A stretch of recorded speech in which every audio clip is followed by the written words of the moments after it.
Nous sommes le 1er octobre 2020 au Cameroun. Mesdames, Messieurs, bonjour et bienvenue à l'écho de cette autre édition de votre revue de presse. Prenons Diapason, grand dialogue national, réalité un an après. La grande messe s'est tenue au Palais des Congrès de Yaoundé du 30 septembre au 4 octobre 2019.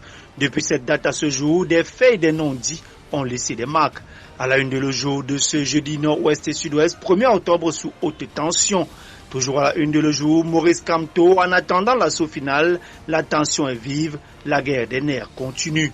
La nouvelle expression à la une ce jour en justice, barreau du Cameroun, quand les avocats sont coincés entre violations systématiques des droits les plus élémentaires et leurs clients et les obstacles infranchissables que les éléments de force de l'ordre et la justice ne cessent de poser, le rôle de l'avocat semble désormais facultatif dans le système judiciaire, notamment en matière de défense des droits humains, un malheur pour un état de droit. Mutation de ce jeudi à la une, marche du 22 septembre, le barreau rompt le silence. Mutation de titré ce jeudi, point chaud, les régionales en diagonale. Revue d'une circonscription où l'issue de la bataille est incertaine. Émergence à la une, crise anglophone, droits de l'homme, les mensonges du Cameroun devant les Nations Unies. Le jeune Béla Mbela, représentant du président Biya, à l'Assemblée générale de l'ONU, a délivré des contre-vérités. En éducation, à la une de Le Messager de ce jeudi, rentrée scolaire, comment le gouvernement asphyxie les consommateurs.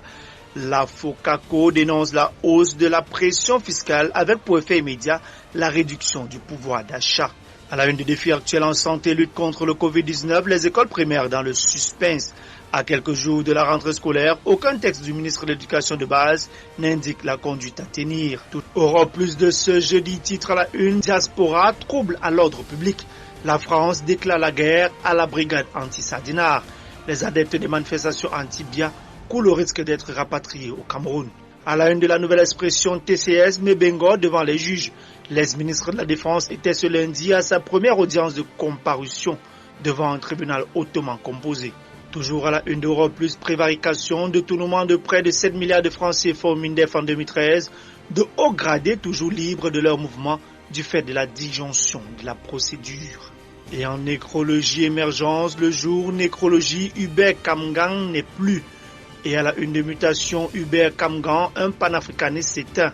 En économie, le quotidien de l'économie titre Joseph John Gouté, l'agence de la BEAC de Bolova est un instrument d'intégration économique. Le Premier ministre revient sur les raisons de l'accélération de la construction de l'édifice dont la première pierre a été posée le 29 septembre 2020. Cameroun Business Today lutte contre la contrebande et la contrefaçon, la nouvelle offensive.